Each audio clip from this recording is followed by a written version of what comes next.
What's going on, party people? Captain Zeus here, and I'm back with another review, and this time it is over episode 5 of the Star Wars Disney Plus original series, Skeleton Crew. Now, spoiler warning for those of you that have not seen the episode yet, because I will be going into some details about it. And if you like these reviews, please like and subscribe, and let us know in the comments below your thoughts on Skeleton Crew. Now, I will say, this episode was actually pretty freaking good. Skipping the overview of this episode, which I usually do in these reviews, I still am convinced that this should have been a movie. Now, at the same time, the way this episode ended and left off with the quasi cliffhanger, it's perfect for a show because Jod, he essentially betrayed the kiddos. He challenged Fern to, I guess, trial by combat, if you will, to determine the captain of the ship, and he won because he's like, I will literally kill you. And I'm not gonna lie, I really thought he was. Jude Law did a phenomenal performance. The actress that played Fern, also phenomenal, and I really thought she might have just died in that moment, which would have made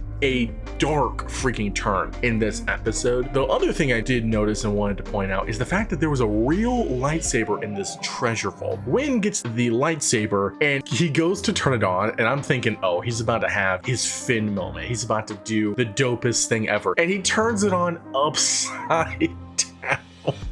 Almost like putting a hole through his foot, which, I mean, it makes sense. A kid's never seen a lightsaber in action, has no idea how they work. You know, it makes sense someone that is not trained with those or is familiar with them would, you know, turn it on the wrong way. But the other cool thing is, after that, at the end of the episode, Jod takes the lightsaber, but I noticed that when he ignites it, the screen cuts to black, which makes me question, was Jod ever previously a Jedi? Or maybe he was like an Inquisitor or a Sith apprentice, someone on the dark side of the Force that, you know, is familiar with the ways of using the Force, because it definitely doesn't seem like he used to be a Jedi. Now, granted, they could have just did that to tease the fact that, oh, he used to be a Jedi. They just did the whole cutscene for dramatic effect, but I don't know. I'm kind of thinking maybe he bleeds the lightsaber, even if it's like an orange, like bleeds it to orange, I think would be fine. It doesn't have to go full red, but I think it was unique to see the fact that he grabs the lightsaber using the Force and turns it on, but when he turns it on, we don't see the blue that it previously was. So I could be overthinking things, but I just think that's kind of like a really important part of that episode. The other important part is just the fact that Jod has a million different names like any pirate, and this dude is causing nothing but trouble. But I will point out that he did kind of care for the kids, because throughout the episode, he essentially was like, you guys need to get it together because there are pirates that are going to come and kill us if we don't hurry up. So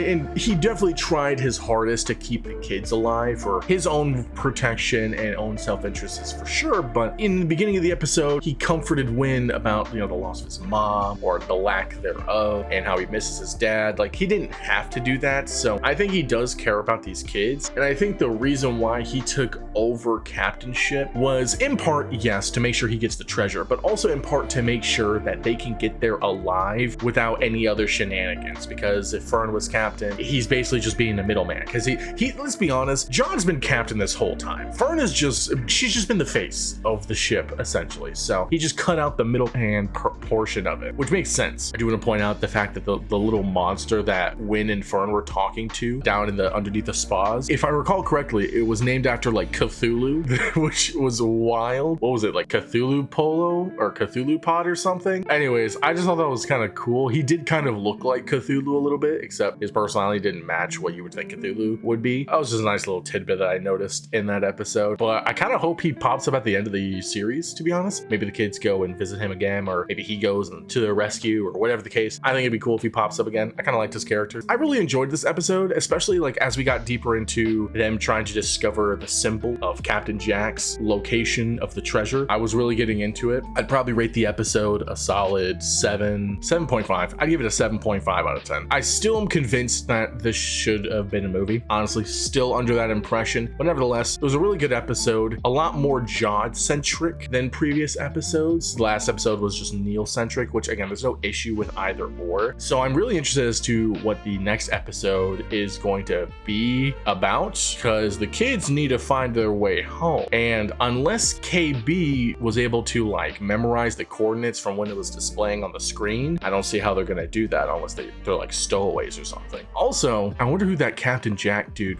was. It didn't show any of his face. It was covered up. So I feel like it might be an important character. As to who that is, I have no idea. But let me know in the comments below who you think this mysterious captain is with all this treasure locked up like it's an Indiana Jones movie. Hilarious enough, both properties of Lucasfilm that George Lucas created, so it makes sense. Anyways, I'm Captain Zeus, and I will catch you guys later. See ya.